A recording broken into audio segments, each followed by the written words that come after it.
पुलवामा हमले को लेकर सत्यपाल मलिक जो है लगातार चुप्पी तोड़ रहे हैं, अमित शाह पर जो है सवाल खड़े कर रहे हैं। तो क्या सत्यपाल मलिक की अब गिरफ्तारी तय है? क्योंकि लगातार देखा जाए तो सीबीआई का शिकंजा अब हर किसी पर कसा जा रहा है। देश के प्रधानमंत्री नरेंद्र मोदी ने साफ तौर पर कहा था कि ईडी सीबीआई की कार्रवाई नहीं रुकेगी। नमस्कार, आपके साथ मैं हूं ऋतिक सविता। स्वागत है आपका SPN 9 न्यूज में। दर्शकों, आपको बता दें कि सत्यपाल मलिक ने जो है यहाँ पर किस तरीके से अमित शाह पर जो है हमला किया है, आप खुद ही सुनिए। नहीं, अटैक तो नहीं कराया गया था, मैं ऐसा गलत चार्ज नहीं लगा सकता हूँ।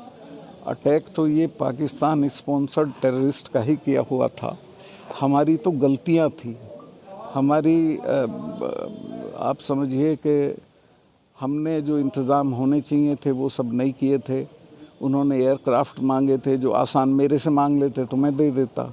उन्होंने होम मिनिस्ट्री से मांगे 4 महीने तक, अकॉर्डिंग टू भास्कर में न्यूज़ है, वो 4 महीने तक वो चिट्ठी पड़ी रही, कोई जवाब नहीं दिया, उनको जहाज़ नहीं दिए। फिर वो सड़क से आए, फिर वो सैनिटाइज नहीं हुआ था रूट। जहाँ वो हुआ है, घटना हुई है, वहाँ 10 किलोमीटर में 10 जगह लिंक रोड आके जुड़ती है। कोई भी मैन नहीं थी, मैं गया था अगले दिन, कहीं भी कोई जिप्सी नहीं खड़ी थी रोकने के लिए कि भाई अंदर मत आओ। नियम ये है कि जब ये चला जाता है कारवां तब लोग सड़क में घुसते हैं। वहाँ सब फ्रीली घुस रहे थे, फ्रीली वो घुस गया जिसने मारी गाड़ी। वो हमारी गलतियाँ, इसमें जो मैंने कहा है उसको ठीक से समझ लें। मैंने प्रधानमंत्री जी ने जब मेरे से पूछा, वहाँ कॉर्बेट पार्क में वो शूटिंग करा रहे थे निकल के, कि सतपाल क्या हुआ, मैं कहा साहब ये ट्रेजेडी हो गई, इतने हमारे जवान मारे गए और मैं तो बहुत दुखी हूँ चूँकि ये हमारी गलतियों से हुआ।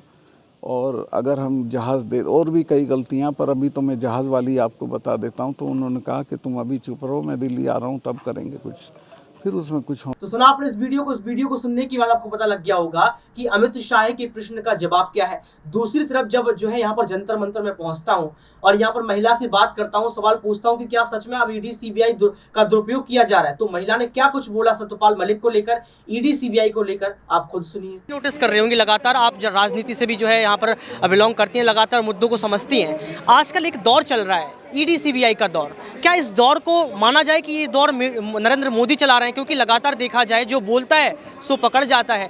अब जो है मौखिक तौर पर सत्यपाल मलिक को भी जो है यहाँ पर सीबीआई का समन भेज दिया गया है। क्या ये बीजेपी की साजिश हो सकती है इसमें कुछ बड़ी?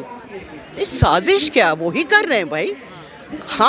हम तानाशाही में रह रहे हैं ना। अभी तो बाकी देशों ने भी कह दिया कि ये डेमोक्रेसी अब फुल डेमोक्रेसी नहीं है। मोदी जी कहते रहे मदर ऑफ डेमोक्रेसी, लेकिन अभी लोकतंत्र के ऊपर जो हमला है, सुप्रीम कोर्ट पे जो हमला है, हमारी जो मीडिया को जिस तरह कंट्रोल कर रखा है, ब्यूरोक्रेसी में दम नहीं है कि वो बोल सके। कोई एक सेक्रेटरी लेवल पे कुछ बोल दे, कल ट्रांसफर हो जाए। डर क्यों भारत देश में? भारत देश विविधताओं के लिए जाना जाता है। भारत देश का नाम सुनने के बाद कहीं ना कहीं एक जज्बात पैदा हो जाता है, लगता है कि हम भारतवासी हैं। लेकिन ये जो डर वाला माहौल बन रहा है, आखिर क्यों बन रहा है? अगर बन रहा है तो बीजेपी सरकार को ही लोग क्यों चुनते हैं?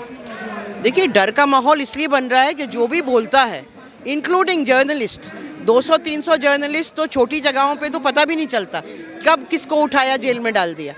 जर्नलिस्ट जेल में डाले जा रहे हैं, एक्टिविस्ट जेल में डाले जा, हमारे साथ ही जेलों में हैं बोलने के लिए। तीस्ता 2 महीना अभी जेल में रह के आई हैं। किस दिन आप मुझे उठा लेंगे, अर्शमंदर को उठा लेंगे, किसको उठा लेंगे, हमें नहीं मालूम।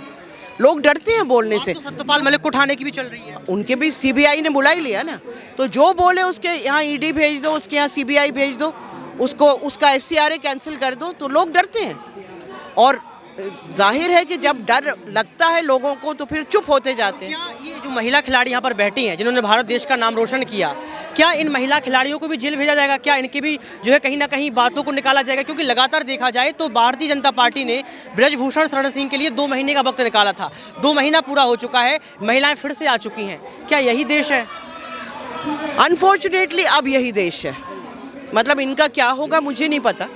हो सकता है सुप्रीम कोर्ट के इंटरवेंशन के बाद कुछ हो, वरना आगे से इन्हें खेलने नहीं दिया जाएगा। तरीके हैं ना भाई, वो तो खिलाड़ी है, वो तो देश को रिप्रेजेंट करती है। आप किसी को आप जेल भेजते हैं, किसी पे आप केस लगाते हैं, किसी का आप कैरियर ख़त्म कर देते हैं। अलग अलग तरीके हैं, लेकिन ख़त्म किया जा रहा है।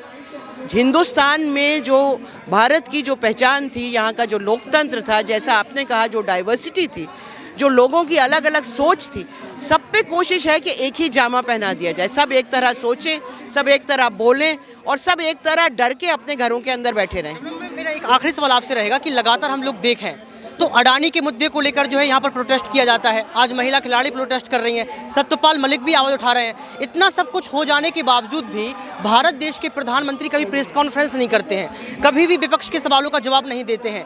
वो अपनी ज़िंदगी जीते हैं, यानी कि कहा जाए तो वो उनको जो करना होता है वही चलता रहता है। तो आपको क्या लगता है कि ये नरेंद्र मोदी को भी डर है, भारत के प्रधानमंत्री को भी डर हो सकता है? नरेंद्र मोदी बहुत डरपोक आदमी है, वो प्रेस को फेस ही नहीं कर सकते। वो आपने देखा होगा एक बार इंटरनेशनल कॉन्फ्रेंस में बीच में वो ग्लिच आ गया तो वो बोल ही नहीं पाए, क्योंकि उनके सामने तो वो लिखा हुआ रहता है ट्रांसपेरेंट, उस पर पढ़ते हैं, बोलते हैं खुद से। देखिए आप बोलते किस चीज़ से, या तो आपको ज़मीन का एक्सपीरियंस हो, या आपने पढ़ाई की हो, आपने कोई PhD की हो, आपने स्टडी की हो। आप 10वीं करके, और 10वीं भी शायद नहीं होगी, जो भी है, बहरहाल आप झूठी डिग्री दिखाने से आपके पास इल्म नहीं आ जाता।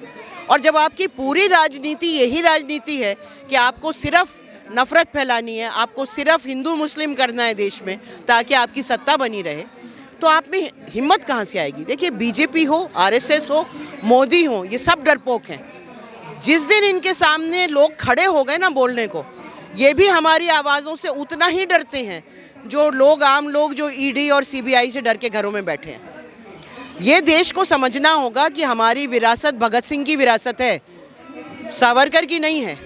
हम बोलेंगे, सूली पे चढ़ना होगा चढ़ जाएंगे, लेकिन लड़ेंगे आखिर तक इनके खिलाफ। बहुत बहुत शुक्रिया सबरम मैम। यहाँ पर सवाल तो देखा आपने इस वीडियो को देखने के बाद आपको पता लग गया होगा कि आखिर सच क्या है। लेकिन अब देखना ये होगा कि राजस्थान दौरे पर पहुंचने के पहले क्या CBI यहाँ पर सत्यपाल मलिक से पूछताछ करेगी, क्योंकि ये कहा जा रहा है कि सत्यपाल मलिक का जो राजस्थान का दौरा है वो रहस्यमयी है। तो आखिर क्या रहस्य यहाँ पर छुपा रहे हैं जो है सत्यपाल मलिक, ये भी देखना पड़ेगा। क्योंकि लगातार ये भी कहा जा रहा है कि जब आपकी बात देश के प्रधानमंत्री से होती है, अजीत डोभाल से होती है, तो आपके पास कॉल रिकॉर्डिंग्स भी होंगी। तो क्या यहाँ पर जो है सत्यपाल मलिक उन कॉल रिकॉर्डिंग्स को वायरल कर देंगे? आज के लिए सिर्फ इतना ही। देखते रहिए SPN9 न्यूज़।